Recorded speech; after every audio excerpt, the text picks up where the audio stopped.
10 people were hospitalized today after high levels of carbon monoxide were detected at an apartment complex in Jacksonville.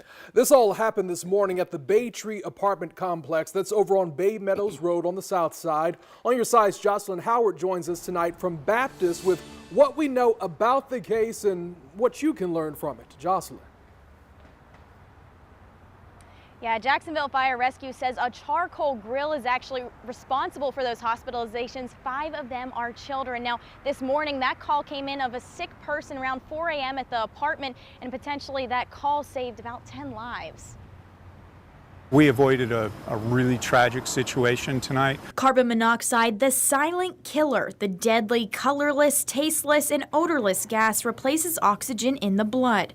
And JFRD says it was being emitted throughout this apartment, slowly poisoning everyone inside. There was multiple lethargic children.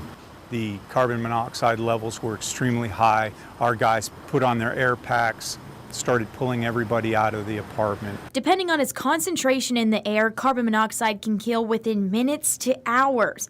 But Dr. Mark Toney says the children are in good condition at this time. There is a risk of long-term neurologic complications from carbon monoxide poisoning, and time will tell that.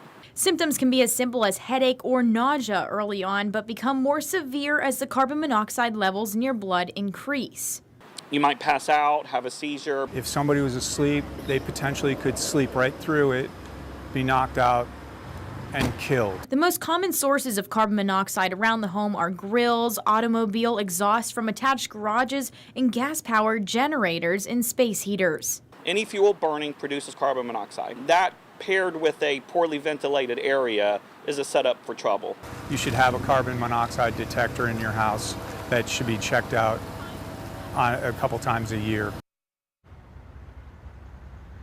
Now, I did call over to the apartment complex asking if they had carbon monoxide detectors in their apartments, in their units, and they told me they have no comment at this time. I did speak with the hospital here. They say one of the adults have been discharged today, but the 5 kids are going to be staying overnight, even though they are in good condition, because they just want to have them monitored. Reporting from Baptist Medical Center, I'm Jocelyn Howard, First Coast News, on your side.